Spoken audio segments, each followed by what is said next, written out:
và massage protein giúp bổ sung protein từ sâu bên trong tóc cho tóc chắc khỏe vươn trồi. Bỏ cá đó. Tiếng chặn nữa. Té gì hả? Mẹ. Tiếng chặn nó kìa, nó té bây giờ. Chú đít lên đi con. Cứ kia.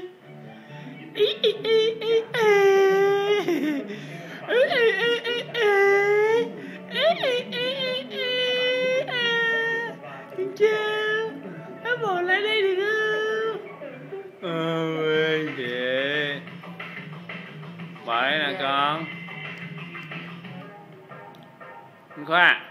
Trời ơi, con nó coi tivi à. Hoặc trong vi trang. Củ xăm. Đít lại. Đít nặng quá. Sao giờ? Đít nặng quá. Đít nặng quá. Cái đít nặng quá hả? Đi mới nổi hả?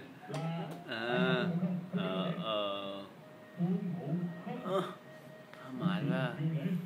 Mập quá đi không nổi rồi. Lại đây ba nè. Con. Lại đây ba nè. Nè. Mệt quá. Bây giờ làm sao lăn lại đây. Leo lên. Bước lại đây. Con lại đây nè con. Vào đây nè.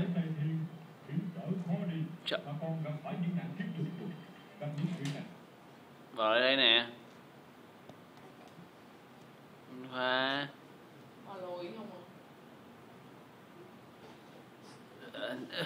Mệt quá. Nghỉ mệt xíu đi. Nghỉ mệt xíu đi. Sao? Này đóng tiền lại đi. Đầu dơ này quay qua ba. Kệ cho nó chồm cái đít lên nữa cơ. Chú đít lên đi. Đó. Củ Sâm. Củ Sâm ơi. Củ Sâm à. Củ Sâm ơi. Củ Sâm à. Củ Sâm ơi, Củ Sâm à. Đi không nổi à. Sao không thấy người đó. Sao? Kẹt lại.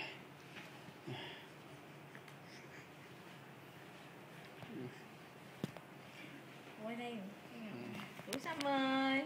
Đó, thấy nguyên cái người con. Sao?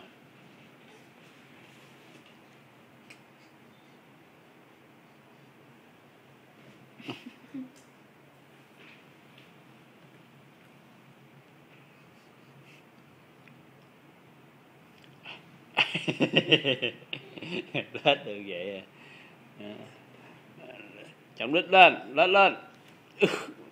Trọng đít lên. Một. Sắp tới mẹ rồi. Sắp tới mẹ rồi, trọng đít lên.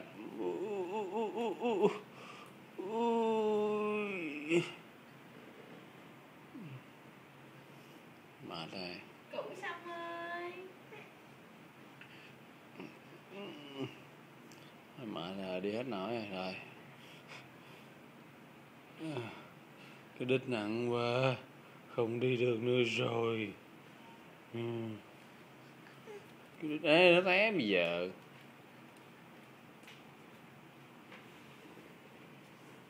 Quay qua đây nó cười. Củ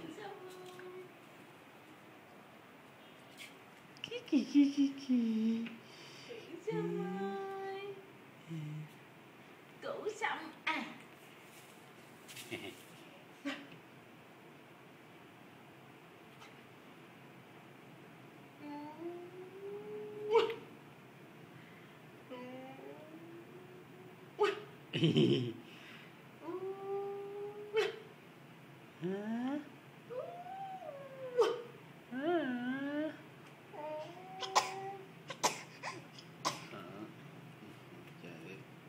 Củ Sâm ơi.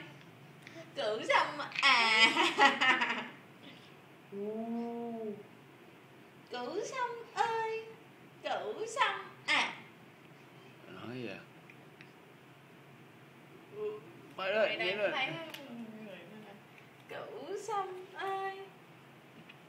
Củ Sâm à. Nó hết chống đích rồi.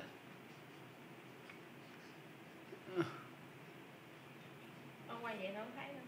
Nè, thấy Củ Sâm ơi. nó nguyên người luôn nè.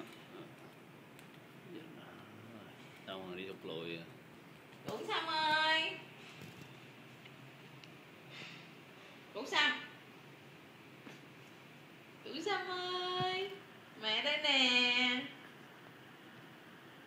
Củ Sâm ơi, mẹ đây nè.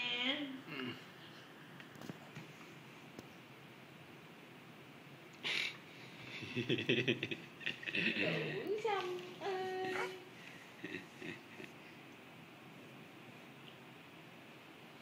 Rồi, thôi xong. Củ Sâm ơi, Củ Sâm ạ. Củ Sâm ạ. Củ Sâm ạ. Củ Sâm ơi, Củ Sâm ạ.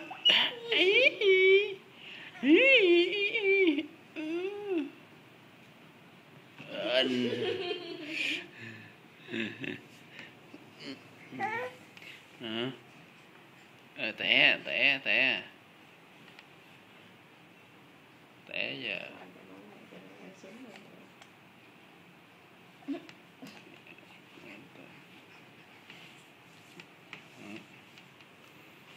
Đó, thấy chưa?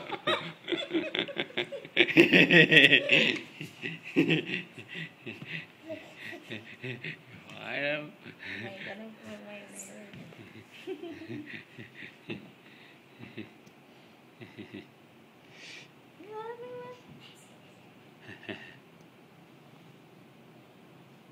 Ở dưới đây là đập mặt thôi nha. Thôi, ẩm lên đi. Nó níu lên nè. Rồi ba coi nó níu rồi.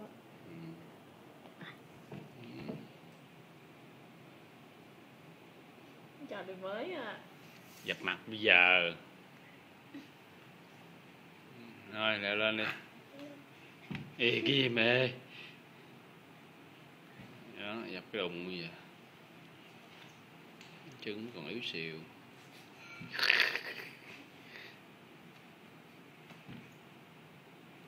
Rồi, lên ngủ.